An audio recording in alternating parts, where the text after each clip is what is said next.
नमस्कार, मैं हूं आपके साथ मयंक। आज 21 तारीख है और जो खबरें आ रही हैं उसके मुताबिक अब डोनाल्ड ट्रंप क्यूबा पर हमला करना चाहते हैं। डोनाल्ड ट्रंप क्यूबा में सत्ता परिवर्तन करना चाहते हैं, या अगर आप दूसरे शब्दों में कहें तो ईरान से हारने के बाद अब डोनाल्ड ट्रंप क्यूबा पर हमला करने का प्लान कर रहे हैं। देखिए, डोनाल्ड ट्रंप की तरफ से बयान आया है कि आज का दिन जो है वो क्यूबा के लिए बहुत महत्वपूर्ण होने वाला है और इस तरह की खबरें आ रही हैं कि क्यूबा पर हमला कर सकता है अमेरिका। उसके बारे में हम चर्चा करेंगे, लेकिन उसके पहले एक बेहद अहम खबर ये आई है CIA के हवाले से, अमेरिका की खुफिया एजेंसीज के हवाले से ये खबर आई है कि ईरान के शाहिद 136 ड्रोन बड़ी संख्या में क्यूबा पहुंच चुके हैं। ठीक सुना आपने, ईरान के शाहिद 136 ड्रोन्स क्यूबा पहुंचा दिए गए हैं। अगर किसी तरह का हमला अमेरिका करता है तो पलट में करारा जवाब दे सकता है क्यूबा और क्यूबा की सेना। देखिए, पहले मैं आपको खबर बताऊं, सोर्स बताऊं कि कहां से ये खबर आई है। Cuba has acquired more than 300 military drones according to classified intelligence cited by Axios news outlet. देखिए, एक्सियोस के हवाले से ये खबर है और खबर ये है कि शाही ड्रोन्स जो हैं वो पहुंचने शुरू हो गए, बल्कि 2023 से ये कहा जा रहा है कि 2023 से ही ईरान ने अपने ड्रोन्स क्यूबा को भेजने शुरू कर दिए थे। The report published that Cuba had discussed plans to use military drones to attack US naval base at Guantanamo Bay as well as military vessels and possible Key West Florida. देखिए, इस report का हिस्सा ये भी है कि जो drones लिए हैं क्यूबा ने, इनके जरिए ग्वांतनामो बे में जो नेवल बेस है अमेरिका का, उस पर स्ट्राइक हो सकती है। इसके साथ ही वेस्ट फ्लोरिडा के जो इलाके हैं उनको निशाना बनाया जा सकता है। यानी देखिए, सिर्फ रिपोर्ट इतनी नहीं है कि ड्रोन्स जो है ईरान के पहुंचा दिए गए क्यूबा, बल्कि यह भी बता दिया गया है कि टारगेट पर है ग्वांतनामो बे का अमेरिकन नेवल बेस और वेस्ट फ्लोरिडा के वो ठिकाने जहां पर अमेरिकन मिलिट्री प्रेजेंस है। देखिए, आगे खबर है, the Trump administration is concerned because of the developments in the drone warfare and the presence of Iranian military advisors in Havana। देखिए, इसके अलावा भी बड़ी खबर, ईरान के कई मिलिट्री अधिकारी जो हैं वो हवाना में देखे गए हैं, हवाना में उनके होने की खबर आई है। यानी ये कहा जा रहा है कि क्यूबा ने अपनी रक्षा के लिए क्या मिलिट्री नीति अपनाई जाए, इसके लिए ईरान के एक्सपर्ट्स को भी बुलाया है और वो हवाना में देखे गए हैं कि किस तरह से अगर हमला होता है अमेरिका पर तो क्यूबा को किस तरह से जवाब दिया जाए। देखिए, ये बेहद अहम खबर है, इस लिहाज से अहम खबर है क्योंकि देखिए, ये जो जंग हुई ईरान के साथ 40 दिन की, और अभी भी वो चल ही रहा है, वो अभी भी वही खेल चल रहा है कि 40 दिन की जंग के बाद वो एक नया प्रस्ताव भेज दिया गया ईरान के पास। ईरान का यूरेनियम का कुछ नहीं हो पाया, मिलिट्री ऑपरेशंस किया अमेरिका ने 40 दिन तक, उसके बाद भी जो है किसी तरह का कोई नतीजा नहीं निकला, बल्कि उल्टा पड़ गया। और नई खबर जो मैंने वीडियो देखा होगा, सुबह ही लगाया मैंने, 42 जो है जेट्स गिरे हैं अमेरिका के। इस पूरी जंग से जो सबसे बड़ी चीज़ हुई है कि जो बाकी के देश हैं, चाहे वो क्यूबा हो या दूसरे देश हैं जिनको ग्रीनलैंड, जिनको निशाना बनाना चाहता है अमेरिका, उन सब के अंदर से डोनाल्ड ट्रंप का और अमेरिका का डर पूरी तरह से खत्म हो चुका है। और हर देश अब यह चाहता है कि जिस तरह से ईरान ने जवाब दिया उसी तरह से जवाब दिया जाए, चाहे वो ड्रोन्स का मामला हो, चाहे वो मिसाइल्स का मामला हो, चाहे वो मिलिट्री रणनीति हो।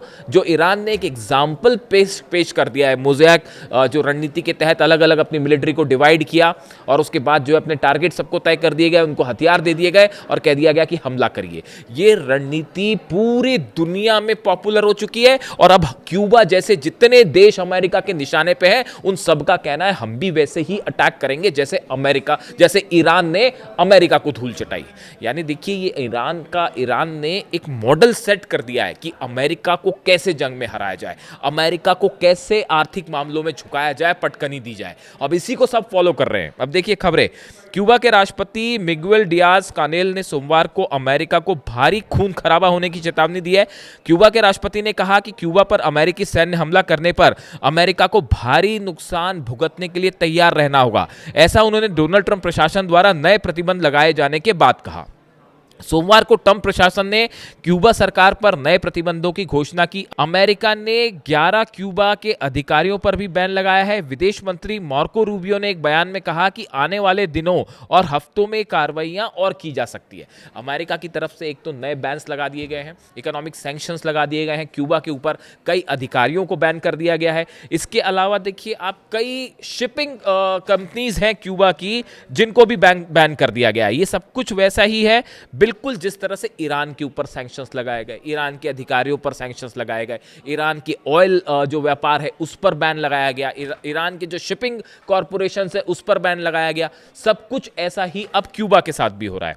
देखिए अमेरिका ने बुधवार को क्यूबा के पूर्व राष्ट्रपति राउल कास्त्रो पर हत्या का मामला दर्ज किया गया है। उन पर 1996 में 2 नागरिक विमानों को गिराने का आरोप है। देखिए अब ये भी बड़ी हैरान करने वाली खबरें आती हैं। कभी तो मुझे लगता है कि ये हो क्या रहा है अमेरिका में। 1996 में 1996 में अभी क्या चल रहा है, 26 चल रहा है, मतलब आप गिन लीजिए कितने 36 साल पहले 2 प्लेन गिरे थे अमेरिका के। जो क्यूबा का आरोप ये था कि ये हमारे टेरिटरी में अंदर आए, हमारे एयर स्पेस पे अंदर आए, इसलिए हमने इन्हें मार गिराया।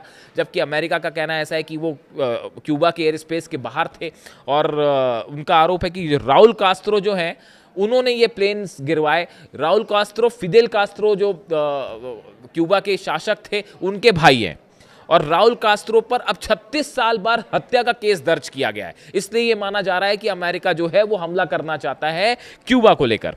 और कम्युनिस्ट कंट्रीज है क्यूबा, उसके कनेक्शन है रूस से, इस वजह से वो हमला करना चाह रहे हैं। यानी आप देखिए 36 साल बाद जो है वो राउल कास्त्रो पर एक केस दर्ज किया गया है, क्यूबा पर बैन्स लगा दिए गए हैं। इसके अलावा आप अगर तैयारियां देखें तो ट्रंप का बयान आया है हम क्यूबा को आज़ाद करना चाहते हैं। सत्ता परिवर्तन करने के ख्वाब देख रहे हैं, बिल्कुल उसी तरह जिस तरह से ईरान में देखा, लेकिन वहाँ नहीं हो पाया। वेनेजुएला में शायद हो गया क्योंकि वेनेजुएला उतना शक्तिशाली नहीं है जितना ईरान था, लेकिन मामला ईरान में बिगड़ गया। अब वही रणनीति फिर से अपनाई जा रही है क्यूबा में और डोनाल्ड ट्रंप कह रहे हैं हम क्यूबा को आज़ाद करना चाहते हैं। कैरेबियन सागर में अमेरिका का जो वॉरशिप है यूएसएस निमित्ज, वो कैरेबियन सी में भेज दिया गया है और यहाँ से बताया जा रहा है कि यूएसएस निमित्ज जाना ये अंदेशा इस बात का कि बड़ा हमला हो सकता है। अमेरिका का विशाल विमान वाहक युद्धपोत यूएसएस निमित्ज और इसका स्ट्राइक ग्रुप कैरेबियन सागर में पहुंचा है। द हिल की रिपोर्ट के मुताबिक यह तैनाती ऐसे समय में हुई है जब ट्रंप लगातार क्यूबा के खिलाफ सख्त बयान दे रहे हैं। और ये जो यूएसएस निमित्ज है इसके साथ इसमें जो है कई F-18 सुपर हॉर्नेट लड़ाकू विमान है, EA-18G ग्लोरल विमान है, C-2A हेंगाउन विमान है, इस तरह के कई जो है फाइटर जेट्स भी इसके ऊपर है। सब कुछ वैसे ही है जैसे ईरान के आसपास आप देख सकते हैं। इसके अलावा अमेरिका के तमाम जासूसी विमान जो हैं वो क्यूबा के आसपास मंडरा रहे हैं, तो लगातार ड्रोन्स मंडरा रहे हैं और वो ये देखना चाहते हैं, जो एक्सपर्ट्स बताते हैं कि किसी तरह का कोई सहायता तो नहीं आ रही रूस से, चीन से या ईरान से, कोई जहाज तो नहीं उतर रहा है यहाँ पे, कोई शिप तो नहीं आ रहा, वो इसी की निगरानी कर रहे हैं। यानी डर क्यूबा पर हमला करने के दौरान भी ये डर सता रहा है कि कहीं ईरान कुछ जो है मिलिट्री वेपन्स ना प्रोवाइड कर दे। तो देखिए अब हालात ये हैं कि डोनाल्ड ट्रंप का प्लान साफ है, वो एक के बाद एक दूसरे देशों पर हमला करते हैं। ईरान में मामला फंस गया, ईरान पे जो है कुछ कर नहीं पा रहे, हमला करेंगे तो मुंह के खाएंगे, ये बात भी साफ है। पूरा अरब जलेगा और जितने बेसेस हैं बचे हुए वो भी पूरे साफ हो जाएंगे। तो अब क्या किया जाए, मिड टर्म पोल होना है तो कुछ ना कुछ तो किया ही जाए ध्यान हटाने के लिए। कई एक्सपर्ट से मानते हैं कि ध्यान हटाने के लिए जो है हमला क्यूबा पर हो सकता है, ताकि ईरान को थोड़ी देर छोड़ दिया जाए और ध्यान क्यूबा पर लगा के वहाँ हमला किया जाए। और जिस तरह से मादुरो को पकड़ा वेनेजुएला से, उस तरह से यहाँ के जो राष्ट्रपति हैं इनको लेकर कुछ ऑपरेशन किया जाए। और देखिए विदेश मंत्री जो है क्यूबा के ब्रूनो रोड्रिग्स, उन्होंने एक्स पर लिखा है कि किसी भी बाहरी आक्रमण के खिलाफ हमें आत्मरक्षा का अधिकार है और अगर किसी भी तरह का हमला होता है तो हम इसका करारा जवाब देंगे, ये क्यूबा के विदेश मंत्री ने कहा है। और जो राष्ट्रपति हैं मिगुएल डियाज कानेल, उन्होंने भी ये साफ साफ कह दिया है कि अगर किसी तरह का हमला होता है तो हमारे देश की जनता करारा जवाब देगी और जमकर खून खराबा होगा। यानी देखिए क्यूबा जो है वो किसी भी हालत में अब अमेरिका के सामने झुकने को तैयार नहीं है और वो उसी तरह जंग करना चाहता है जिस तरह से ईरान ने की। यानी मामला ईरान का तो फंसा हुआ ही है, वो एक तरफ उसकी चर्चा हम अलग से वीडियो में करेंगे, लेकिन ये चूंकि आज का नया डेवलपमेंट था कि क्यूबा पर हमले का प्लान है और ये पॉसिबिलिटी है, बिल्कुल है, क्योंकि देखिए मिड टर्म पोल्स होने और डोनाल्ड ट्रंप हारने वाले हैं, ये तय हो चुका है। जिस तरह से अभी कल एक प्रस्ताव पास हुआ जिसमें जो है 5 रिपब्लिकन जो सांसद हैं उन्होंने भी वोट कर दिया डोनाल्ड ट्रंप के खिलाफ कि ईरान पर हमला मत करिए इस मुद्दे को लेकर। तो इससे साफ है कि मिड टर्म पोल्स में डोनाल्ड ट्रंप की हार तय है और ऐसी सूरत में किसी तरह से अपनी साख बचाने के लिए क्यूबा पर हमला हो सकता है। और आरोप ये लग रहे हैं कि भाई रूस और चीन का प्रभाव बढ़ रहा है क्यूबा में, ईरान का प्रभाव पड़ रहा है क्यूबा में, हमारे आसपास का देश है, तो ऐसा नहीं होना चाहिए, इसलिए हम नया अपने हिसाब से समझौता करना चाहते हैं। उसी तरह से जैसे ईरान से डील करने को तैयार है, करने का दबाव डाल रहे हैं, ईरान तैयार नहीं है। तो वही हालत जो है वो क्यूबा में। लेकिन जो एक खबर है कि शाहिद ड्रोन्स पहुंच चुके हैं और हो सकता है कुछ मिसाइल्स भी निकल आए, कोई बड़ी बात नहीं है कि अगर क्यूबा के पास पता चला कुछ मिसाइल्स हों तो ये जो अमेरिका के ग्वातनामो बे में जो नेवल बेस है वो या फ्लोरिडा के जो इलाके हैं इन पर बड़ी स्ट्राइक हमको देखने को मिल सकती है। और इसीलिए सर्विलांस हो रहा है, जो अमेरिका के ड्रोन्स और सर्विलांस प्लेन घूम रहे हैं वो यही पता लगाना चाहते हैं भाई यहाँ से कहीं शाहिद 136 तो ना आ जाए, हमारे ऊपर गिर जाए और हमला हो जाए, या फिर कोई बैलिस्टिक मिसाइल तो कहीं ईरान ने सप्लाई नहीं कर दी, ये डर भी सता रहा है। यानी कहीं ऐसा ना हो कि ईरान से तो हारे और क्यूबा से भी जो है वो मामला भारी पड़ जाए। इससे जुड़ा जो भी अपडेट होगा आप तक पहुंचाऊंगा। कमेंट करके बताइए वीडियो कैसा लगा। Thank you so much.